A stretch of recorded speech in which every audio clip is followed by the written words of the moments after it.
talk a little bit about what happened over the weekend in New Orleans as well, Benedict, because yesterday we had yet another press conference. It's all been a bit chaotic, it seems to me, over there. The FBI initially saying it wasn't a terrorist attack, even after the mayor of New Orleans had said it was. Then they said there were definitely other people involved. Then yesterday they said there weren't. Let's have a look at Joe Biden, who's trying to keep up with it all. And so we're also continuing to investigate whether or not there's any connection between the New Orleans attack and the explosion in Las Vegas. As of now, they've just been briefed. They have not found any evidence of such a connection thus far. I've directed them to keep looking. The individual who rented the truck that exploded in Las Vegas also served as active duty U.S. Army. And the FBI is working with the Department of Defense on investigating, including the service members' possible motives and all those he worked with, who served with him, with things he'd say and do. I directed my team to accelerate these investigations so we have answers to our unanswered questions and making every single resource available to get the job done. And we're going to share the facts as soon as I learn them so the American public doesn't have to wonder. Well, that's all very clear then, isn't it? I mean, obviously we're not going to make light of what happened because people died, but I mean, they do seem to not quite understand what's going on in this story. You know, we've got a guy who appears to have been working on his own, we're now told, who killed 14 people, and he was the 15th death as well. He appears to have become radicalised by ISIS on a trip to Egypt a couple of years ago. This is Shamsud-Din Jabbar.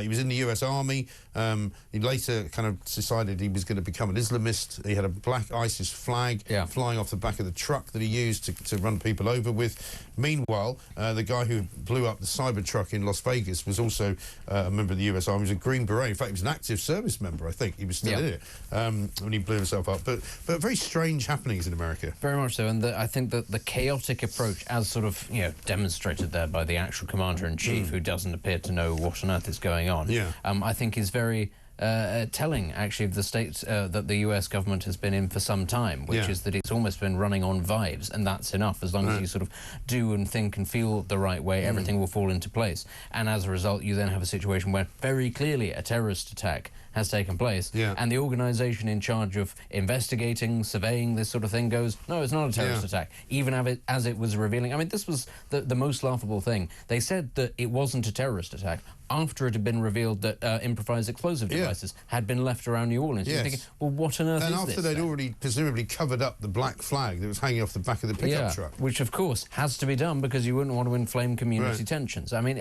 this is also the other thing, though. They talk about how, don't worry, it's a lone wolf attacker, as if that makes it better. That's literally how Daesh, Islamic State, that's literally how they operate, is that they send people with as few ties as possible to others, because that makes it harder to compromise networks like Al-Qaeda used to have a problem with. So, as if this is somehow it's all fine, just a nutter who's gone off on one. Just a crazy guy, That's not what this is, and it's never how it really not. And also the other thing that was very heavily criticised, but not heavily criticised enough in my view, was that they didn't really have proper protections in place in New Orleans on the streets. If you watch the video of the guy driving past a police car, just immediately hanging a right and just speeding up, there was no barrier. No. In the same way that people were saying, I was watching the BBC bizarrely, who were falling over themselves trying not to allocate this to any particular group or any particular religion. For heaven's sake, we mustn't speculate. We must not do that.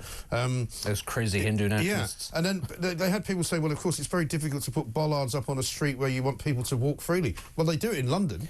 We've got bollards everywhere. You walk over to Borough Market, you can't drive a truck into Borough Market because there's very, very heavy steel bollards which are right there. But again, at great expense to us. And it's that thing where, and I really do resent it, the fact that now, everywhere you go, and it's not just in London, it's in major cities everywhere. Actually, it's in lots of market towns as well, because that's a major fear, is that if there was an attack on, say, a market town in, I don't know, Surrey or somewhere like that, there simply wouldn't be the police resources to get there and stop it from happening. So they have to put bollards up outside public venues there as well. And it comes at a great cost to all of us, and it is that gradual erosion of trust in society, and that is, of course, what they want. That is the whole point of these attacks, is to make us change our way of life. I don't agree with that, actually, you don't agree? No. I think they do it because they like killing people. That's what they do it for, and they want some level of notoriety. I mean, they do it's like going to get them 72 virgins in heaven. I think, there's a part of that. But ultimately, what their stated goal is a global caliphate. So actually, but I'd rather have bollards than dead people. That's true. Say. I think we can agree on that. We can agree on that. Yes. Let's have a look at Shamsud-Din Jabbar. Before he was radicalised,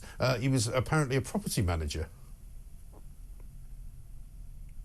Good evening. I'm Shamsud-Din Jabbar, property manager with Blue Meadow Properties and team lead at the Midas Group at Core Realty. I just want to say hello and let you know a little bit about me. So I'm born and raised in Beaumont, Texas, and now live in Houston.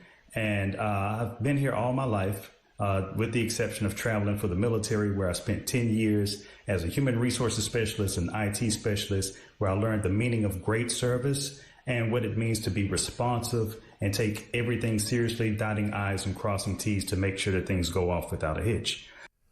I mean, I think if I was the FBI, I'd be more concerned about how he got from there to New Year's Eve night, driving at high speed into crowds of people on behalf of Allah. Yeah, I mean, real estate development is a high-stress environment. It's enough to send anybody over the edge. Yeah. I mean, it's obviously there is something that's happened in this individual's life. He's been radicalised, he's gone somewhere, he's had conversations with people, and it might actually be, you know, you're slightly flippant about it, but it might actually be because he finds himself in a dead-end situation, he's not happy with the direction that he's life, he's trying to find meaning and purpose. That is how often they are radicalised. But in America, who lack that. Given it's such a big country and there are so many places that these kinds of things could happen, you'd think they might want to know why this has happened in his case, and it may not just be that it's a simple case of one guy losing the plot. And there does seem to be rather a large correlation between former active servicemen or active servicemen who end up going down this route. And, you know, you have to ask the question, is that linked perhaps to the US's involvement in these parts of the world, or are they being specifically targeted because they're part of the US military? Very much so.